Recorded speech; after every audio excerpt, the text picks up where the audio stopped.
7h53, l'édito politique sur Europe 1. Bonjour Alexis Brézet. Bonjour Dimitri. Du Figaro pour la ville de Paris aussi, c'est la rentrée politique. Hier, Anne Hidalgo a réuni tout l'exécutif municipal en séminaire de travail à l'école d'horticulture du Bois de Vincennes. Ça s'invente pas.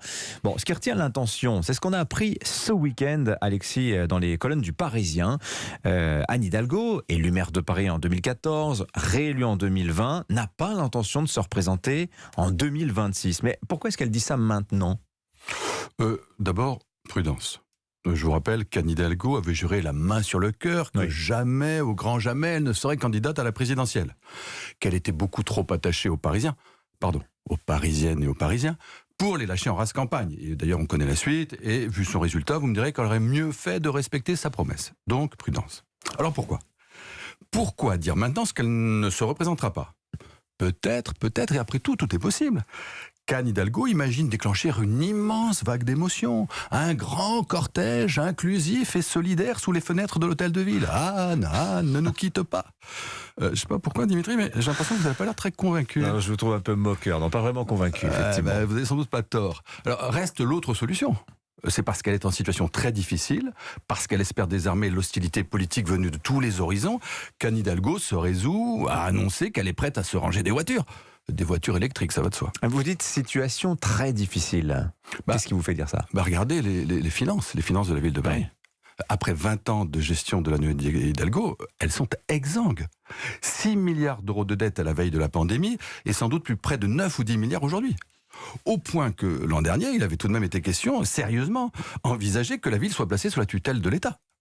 Alors bon, Hidalgo qui connaît fort bien Elisabeth Borne, puisque Borne était directrice de l'urbanisme quand Hidalgo était première adjointe, le monde est petit.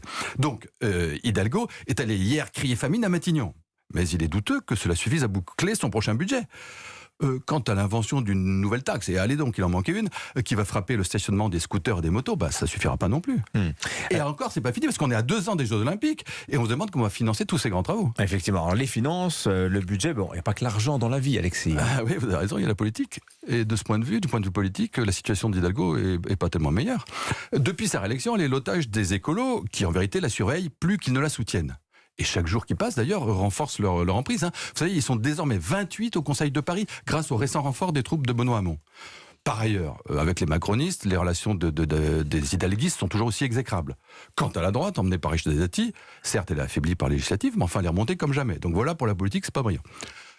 Et puis il y a la politique, puis il y a aussi l'opinion. L'opinion qui longtemps fut le soutien, l'atout majeur d'Anne Hidalgo. Ce temps-là paraît bien loin. À les présidentielles, rappelons-le, Anne Hidalgo, à Paris, a fait dans sa propre ville 2,2% des voix. 2,2%. La saleté, l'insécurité, les trous dans la chaussée, les chantiers permanents, les embouteillages, le mobilier urbain hideux. Bref, toutes ces plaies dénoncées notamment par Stéphane Bern et par d'autres amoureux de Paris, ces plaies rassemblées sous le mot dièse saccage Paris, ont ruiné la popularité de la maire de Paris. Elle n'est pas forcément responsable de tout, mais tout est porté à son débit. Et vous l'avez compris. Au fond, la question est moins de savoir si Anne Hidalgo va se représenter que de savoir dans quel état elle pourra finir son mandat. Merci beaucoup Alexis Brézet. Du Figaro double une pour votre journal ce matin. Liz Truss d'un côté, la nouvelle première ministre britannique, et puis de l'autre, la crise énergétique face aux critiques. Macron riposte. Merci Alexis, 7h56.